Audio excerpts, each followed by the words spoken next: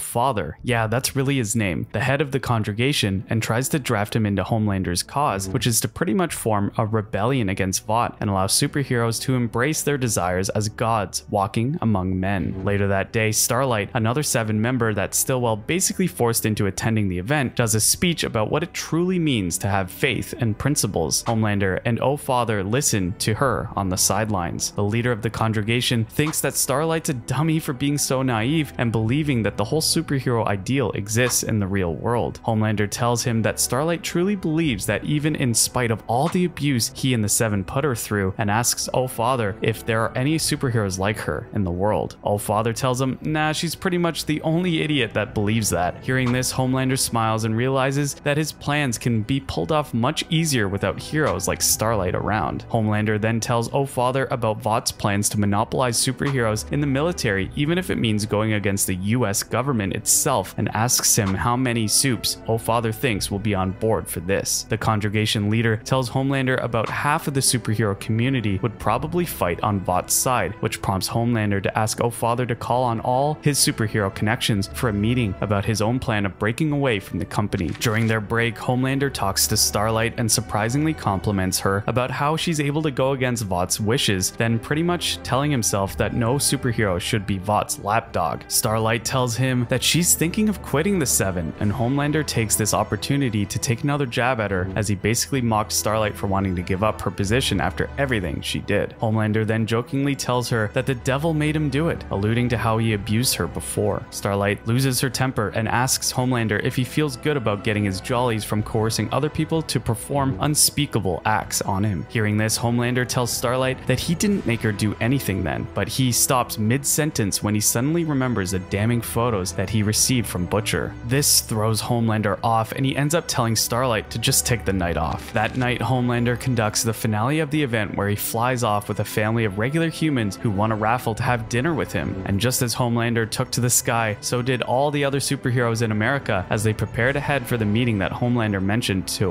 Father earlier. High up in the sky, Homelander pretty much tells the family who won the raffle, the Mullers, that they're all sheep before dropping them hundreds of feet below. And right at that moment, all the other superheroes show up and they have their ominous meeting. Time passes, and we next find Homelander at the Vought building while his teammate Black Noir tries to learn how to fly a plane. He gets introduced to Jessica Bradley, and surprisingly enough, she and Stillwell notice how Homelander is acting all chummy with them, helpful even, which prompts the 2 Vought officers to think that Homelander's become more suspicious than before. A bit later, Black Noir kills his flight instructor for blasting him with the aircraft's engine and crashing it afterwards. He walks unscathed, but Homelander sees this and couldn't help but get frustrated by the situation, knowing that the company would most likely keep closer tabs on the supes because of stuff like this. Homelander finally loses it. With that whole mess settled, we witness Homelander's mind finally, undoubtedly breaking as he argues with himself in the mirror. All in all, this argument between his more quote-unquote heroic side and his unshackled sinister psyche is proof that we've reached a point where Homelander is too far gone. Hell, the boys even see this in one of their surveillance cams peppered around the Vought building. And by the end of that whole exchange, Homelander basically tells himself that it doesn't matter if Butcher and the boys leak his incriminating photos, because he'll be ruling over the ashes of the world once he's done with his plan. While all this is happening, a flashback reveals Butcher and Mallory coming up with a plan to get their hands on Homelander and finally give him his comeuppance even before the start of the series. At this time, Butcher proposed that they use the truth about the 9/11 incident to pressure Vought into giving up Homelander to the boys. Mallory was reluctant about this, but he agreed to Butcher's plan. However, we do find out that the boys' insider with the 7 is none other than Queen Maeve, who pretty much became a mole for the boys as a way to atone for what happened during the 9/11 incident. The boys then had their meeting with Homelander and the rest of the 7, minus Starlight. Mallory made preparations to have their location heavily guarded by the agents, but the boys soon discover that Homelander has killed each and every one of them when they get to the meeting place. They literally stand in the blood and guts of the dead soldiers as Homelander tells them that neither of their side would benefit if they continued to war with each other. So Vought proposed to hand over Lamplighter to them, the man who killed Mallory's grandkids, and the truce between Vought and the boys was fully enacted. Of course, this didn't sit well with the Butcher, who wanted to kill Homelander right then and there, but they took the deal, and this eventually led to Butcher having a fallout with Mallory. In the present, sometime after Homelander's whole bathroom split personality argument, the Seven meet at their penthouse within the Vought building. This time, Jack from Jupiter is trying to convince everyone in the team that he didn't kill an escort from a famous superhero brothel in the city. Homelander really doesn't care about this, and he tells his fellow superheroes to shut it, seeing as how Vought has eyes and ears everywhere in the building, especially now when he plans to break away from the company and it's nearly coming to fruition. Not long after that, however, Jack from Jupiter's perverse visits to the brothel are outed to the media by none other than Butcher and the boys. Homelander tells him that he's pretty much out of the team, and Jack lashes out when he hears this. They almost get into a fight, but Jack breaks down when he realizes that Homelander could actually kill him at any moment. Regardless, he's able to convince Homelander and the rest of the team to pay the boys a visit. And so they did. Homelander and the Seven stop the boys on a rooftop somewhere in the city to interrogate Butcher. He listens to the man's heartbeat, but Butcher has learned how to bypass Homelander's personal lie detector test. So the caped maniac concludes that Butcher wasn't lying when he said that the boys didn't leak Jack's photos to the media. Jack doesn't believe this and starts to berate everyone, including Homelander. He keeps his cool, however, and tells the disgraced superhero to just get out of there, which he does. Before the boys and the rest of the Seven go their separate ways, however, the Deep wonders if someone is manipulating both their sides to go to war with each other. Homelander and Butcher pretty much dismiss this idea, and the Seven leave. Later, the Seven receives word that Jack from Jupiter has been killed, which prompts the Deep to rethink what they actually mean to Homelander and starts fearing for his life. Speak of the devil, because Homelander suddenly arrives in the room and tells the Deep and A-Train to get out of his sight. He uses his X-ray vision and discovers that Queen Maeve has been a mole for the boys as she installs more bugs in another room, which explains why their enemies seem to know everything that's going on in their penthouse. Seconds later, a minor superhero team called Paralactic, an analog of 90s Image Comics extreme superhero teams, arrive inside Homelander's room to tell him that they're ready for their mission to kill the boys. Homelander, however, tells him to shut it and wait for him to get good and ready to meet them while he continues to spy on Maeve. Somewhere else in the penthouse, the Deep and A-Train decide to leave the team after realizing that crap is definitely gonna hit the fan real soon. With all this happening at Vought Tower, Stillwell and Jessica are having a business lunch in the meantime. She asks her boss if the company's revenues would be hit hard should they decide to terminate the Seven. Stillwell surprisingly reveals that it won't. Merch has been selling well, even at that moment, in spite of the death in the likes of the G-Men and Payback, and he concludes that disbanding the Seven would just mean the masses would flock to a different Vought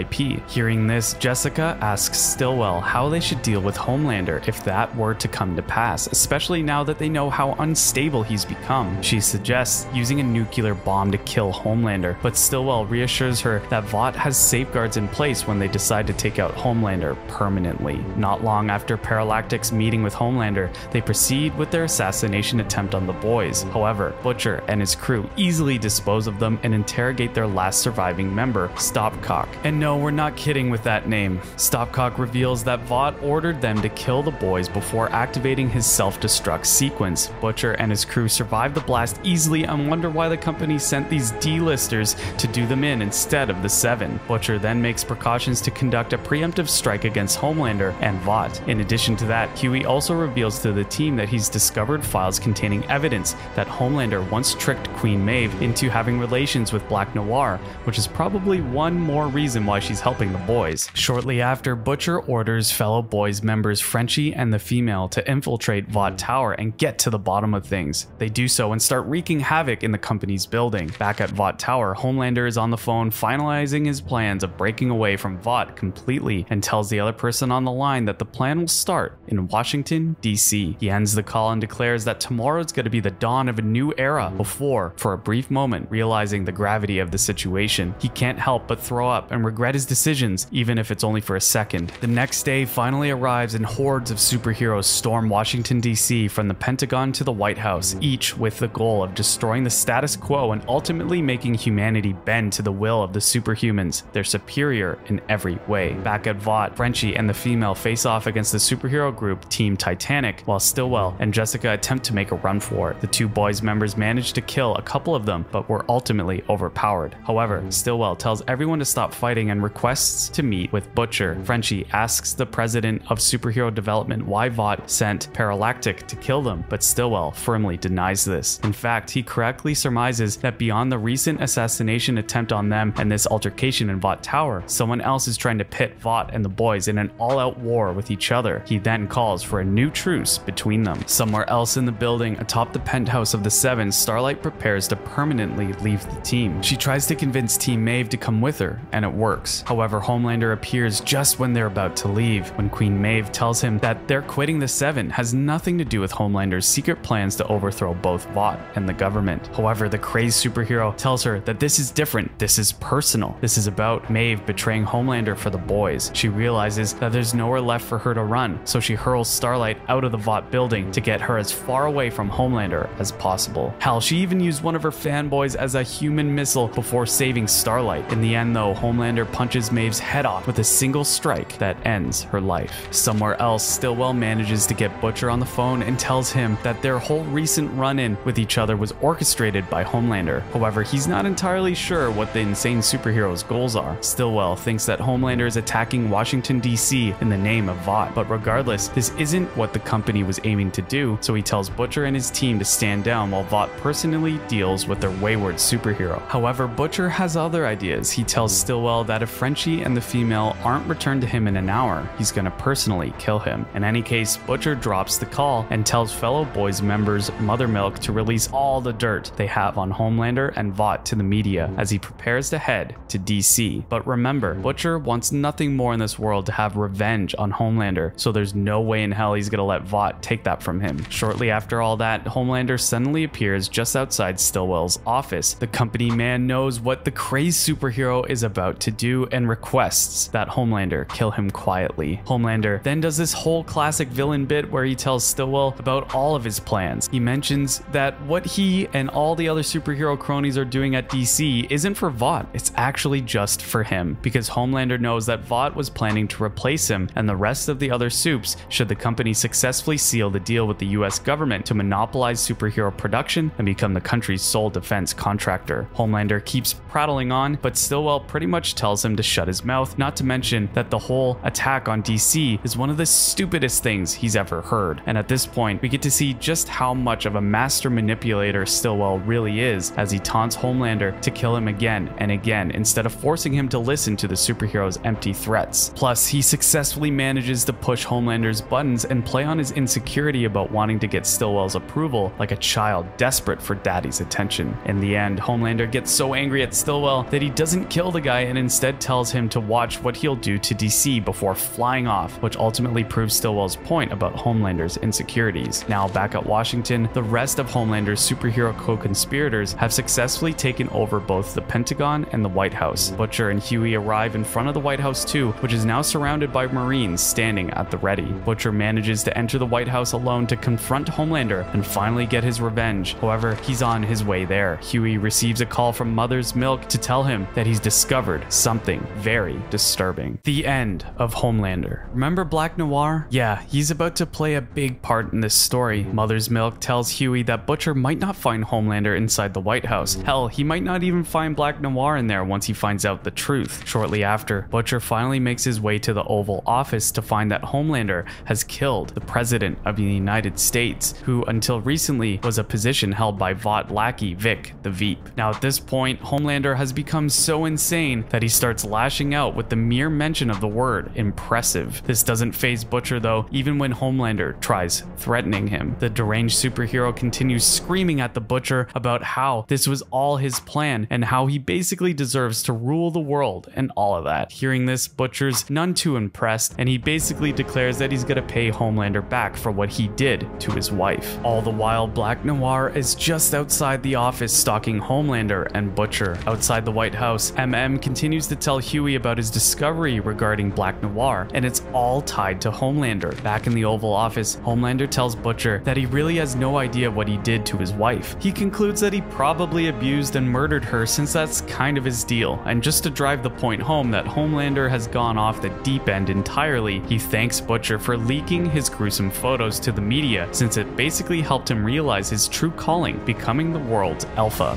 predator. Now Butcher thinks Homelander is messing with his head, but the insane superhuman concretely denies this. After all, why would he go through all the smoke and mirrors if he can just pop Butcher's head like a grape whenever he wants to? Regardless, Butcher prepares to whack Homelander with a crowbar, and he just laughs at how futile the man's attempts are at hurting him. But at that moment, Black Noir suddenly enters the room, to the confusion of Homelander, all the while letting out this insane giggling. Back outside the White House, reveals a bombshell to Huey that they've discovered that Black Noir was raised by Vought right from the start to kill Homelander should he become too unruly. However, something went wrong during the process when Vought tried to do this, which ultimately resulted in Black Noir becoming more insane and evil than his intended target, Homelander. In fact, and the crew discovered that Black Noir was the one pulling the strings behind the scenes all along, sending them incriminating pictures of Homelander to manipulate the inner workings of Vought in order to force the company to approve the kill order on Homelander. Huey can't believe what he's hearing and creates a counter-argument implicating Homelander for abusing Butcher's wife all those years ago. But has another theory, which he backs up when he mentions how Homelander tricked Queen Maeve into having relations with Black Noir back then. And inside the Oval Office, we finally get the big reveal. Black Noir wasn't just another Vought superhero meant to kill Homelander. He